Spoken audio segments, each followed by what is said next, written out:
In. A good meal, it's important in so many ways, but unfortunately for some kids in our area, it's not always guaranteed, and that's where Connecting Kids to Meals steps in. This afternoon we have Wendi with us to talk more about the organization. I think there's food insecurity out there, always has been the case, but I think what really hit home for me anyway is covering this when the pandemic began. Yes. The schools had to be still providing meals to the neighborhoods, because if the schools don't feed the kids, they're not getting fed at all. It's that bad out there. Is it getting worse? Every week it seems to be getting worse because we've got all the inflationary things going on. So the impacts of the pandemic have not ceased. They're continuing. And so in so many ways, our families and our community are just struggling. And so we're trying to just make sure that we're there to provide increased access to healthy meals for kids. And the problem is, in your efforts to provide meals to kids, I mean, we all know from going to the grocery store, my wife went today, first words in her mouth like, oh my God, the prices are now. The food prices keep going up, and that obviously impacts you. How are you able to cope?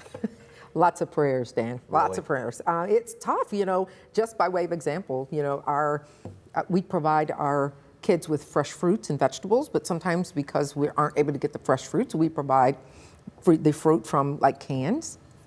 Our number 10 can has grown 87% in just the last 6 to 7 months.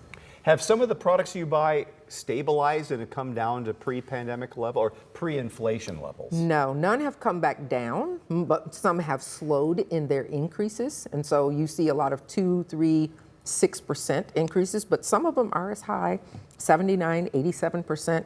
Overall, our costs in just the last year have gone up 25%, and that doesn't account for anything that happened prior to the last year. Now, your organization is run on volunteers and also contributions, and contributions is probably the key to getting food on the table for all these kids that are so hungry.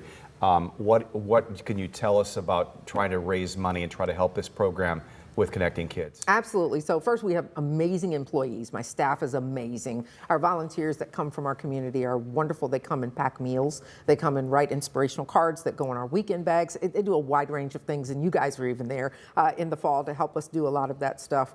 But when we talk about fundraising, we have a lot of great funders in our community that are very supportive. But it's just not enough. So let me tell you how this works. We're running federal child nutrition programs, so we do receive a set reimbursement rate for the meals served. So we calculate what's our gap in funding to know how many grants we have to write for and ask for individual donations and corporate donations. Pre-pandemic, that gap was 15 cents. About 18, 19 months ago, that gap was 50 cents. The gap is now between $1 and $1.20. No. So when we talk about the pressure on nonprofits, especially all of us in the food side of things, it's significant. So the donations are so incredibly helpful.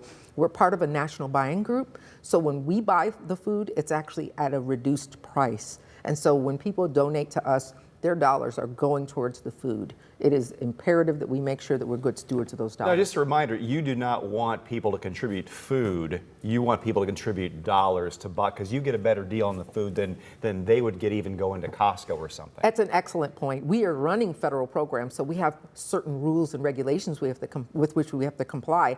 And one of those is that we can only purchase our food from an approved USDA vendor. So yes, it's difficult when people want to do food drives and donate food to us.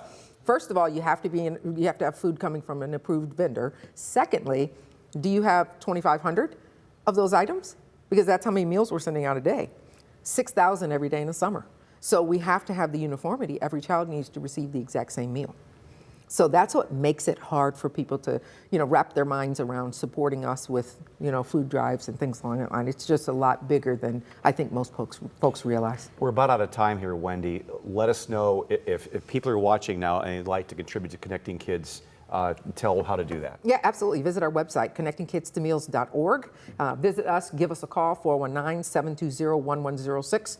Every dollar, as I mentioned earlier, helps us to provide a hot, healthy, free meals to kids right here in our community. Yeah, and the more kids are well fed, the more they can concentrate in school. That's right. And then they have a better life for They sure. do, and health-related issues, behavioral issues all come from kids that are hungry. Wendi, thank you for what you do. Thank you. You guys are Thanks for great. having us Thanks on today. so much. We appreciate